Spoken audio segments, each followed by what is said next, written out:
So this one right here is 100% pure dishonesty. This is, I talked about this with a non-compete. This was the one where non-compete was defending Luna Oi, calling me a pedo, and I explained why not only was it not pedophilic, but it was clipped to deny the next sentence, which was part of a broader argument against the abuse of children. So this one is like, it's not just a like, you have to be charitable to believe me thing. This one's just a lie, the way it's being framed. But let's play it. Okay? It is possible. Please, please, right now, uncuck your dumb shit lib-cucking SJW brains. And so the context of this, by the way, was that I was arguing how do I phrase this best?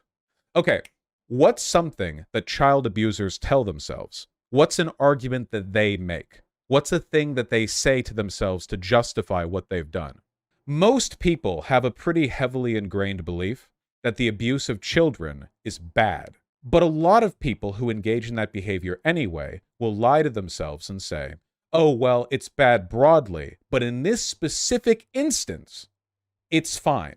You know, like, okay, broadly it's bad, but this right here, that's true love. I've seen so many map defenders say something to that effect on Twitter. I think it's a pretty common lie that people tell themselves. I think it's pretty disgusting.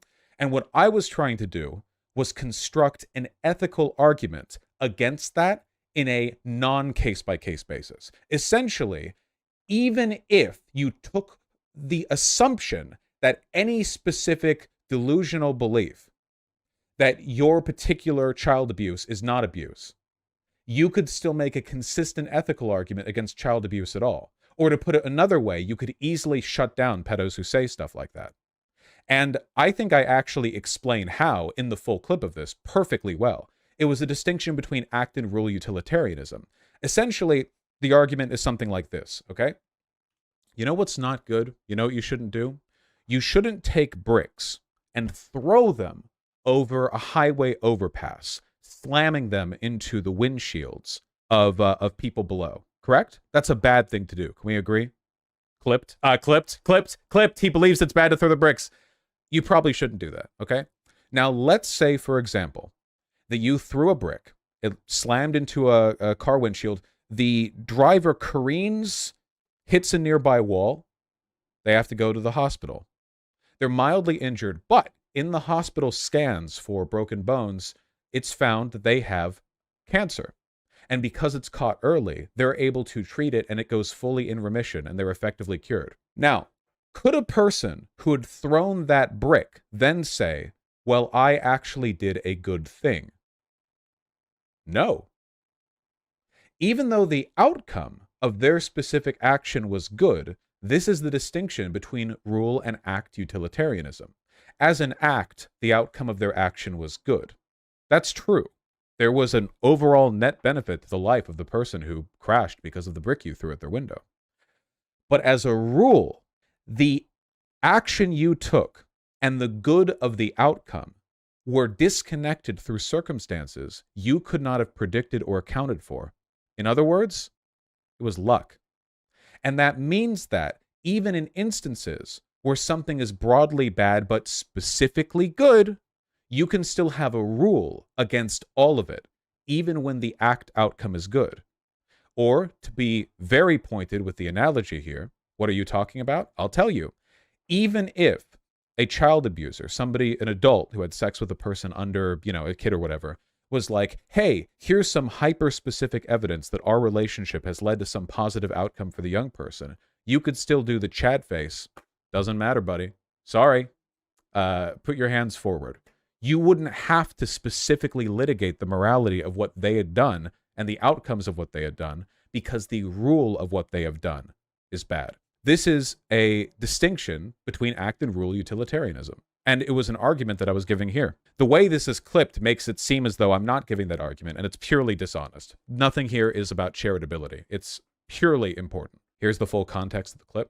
Vaush context. Vaush explains why he isn't an act utilitarian improved version. Not that you guys missed. From the Vaush context emporium. It's funny that there are so many uncharitable, bad faith, dishonest attacks against me that there's like a market in my community for being like, I really do resent people like Jordan Peterson who do this like, well, you need to look at my texts in order to understand what I said, because he's lying. He just says stupid shit. Whereas people just lie about me all the time. Sure, I'll watch this. I haven't seen this, you know, maybe this crucifies me. I don't think it does, because this was more recent. I remember this full argument. Misunderstood. I just think that this is very dumb for you to misunderstand this point. It's not like you guys misunderstood. It's just like, this is embarrassing. Okay, look, this is super duper simple. Okay, a utilitarianism, act utilitarianism, is about considering the consequences of a specific action. Okay, it is possible. Please right now. This is where it gets cut.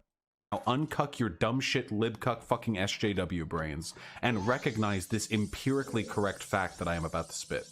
It is possible for an adult and a child to have a sexual relationship and for it to have positive outcomes on the child as well.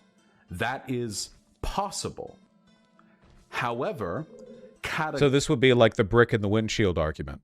It would be like arguing even if something horrifically stupid and bad and destructive happens, circumstances can lead to positive outcomes for literally any bad thing. You could literally argue like, you know, rape is wrong, but in this specific instance, when you rape the person, it turns out that that led to them unblocking a previous memory of sexual abuse they'd had that allowed them to like sue their husband or their father for abusing them as a kid. And it's like, does that like take away from the heart? No, it doesn't. That's the thing. Killing people is the most obvious example of that. Yeah, exactly. The funny thing is, I think that in spite of like the spiciness of the take here, what I'm saying is actually not controversial. In fact, I would be suspect of anybody who disagrees, because the implication of somebody flatly disagreeing with what I've said here would be a suggestion that, like, if somehow an abuser could prove positive outcomes to their abuse, you would have to shrug and allow that.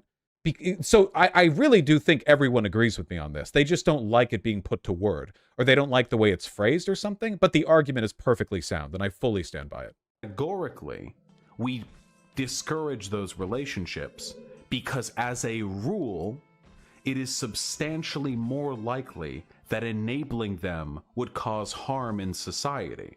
That's the difference between act and rule utilitarianism. An act, man, my voice is so insufferable here. Holy shit.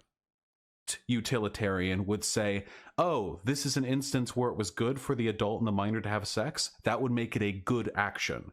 But the rule utilitarian, which is what I am, would say, even though that individual outcome was good, the act was still bad because, in general, in a broader application, for adults and children to have sex with one another leads to horribly destructive outcomes.